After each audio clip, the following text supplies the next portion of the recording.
So guys, in a recent interview, Andy Ruiz Jr. explained how he plans to beat Anthony Joshua and how he will be preparing to do so. He won the unified heavyweight titles on June 1st, and it was a seismic upset, but he always believed that he could do it, and he believes that he can repeat that when he fights Anthony Joshua in the rematch. Now he said he's not going to change all that much for the rematch. In the wake of his win over Anthony Joshua, he did say he was going to be at a better weight and maybe trim down a little bit and look like the Mexican style of AJ. But recently, he seems to be quite keen to maintain his size and weight going into the rematch with Anthony Joshua. He said it will be an advantage for him if he is a heavier weight because he'll be able to take shots better, and the shots that he lands will have a bit more weight on them when he manages to get through to AJ this time. Now, obviously, he will be tightening up a little bit.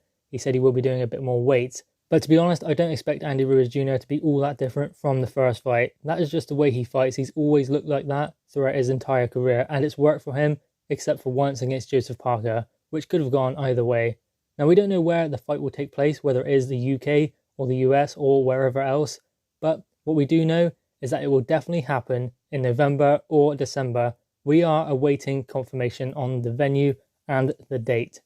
But in the rematch, Anthony Joshua will have to tighten up a few things, and so will Andy Ruiz Jr., I believe also, because Anthony Joshua will come with a tailored game plan for Andy Ruiz Jr. If Anthony Joshua is to beat him, he has to box him at angles. He cannot allow Andy Ruiz Jr. to punch in straight lines, because everyone expected, by the look of him, Andy Ruiz Jr. would get tired, but he didn't. Anthony Joshua got tired.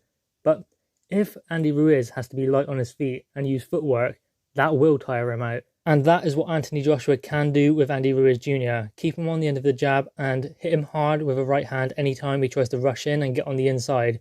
And if he does get on the inside, grab him, tie him up, don't let his arms get free. Then he can't punch, turn him, and then go back to the centre of the ring.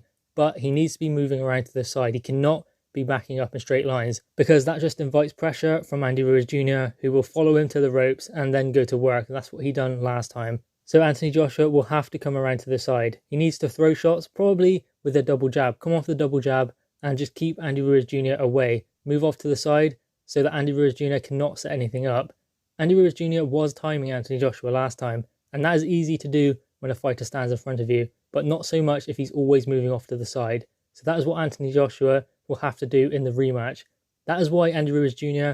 will have to change a few things also for the rematch. It's not all about height, size and weight. That comes into it to a certain extent, but for this fight, it will be a lot different, I believe. But guys, what are your thoughts on this? Andy Ruiz Jr.'s approach to the rematch with Anthony Joshua. Drop your thoughts in the comments below, click the thumbs up and subscribe if you are new. Thanks guys.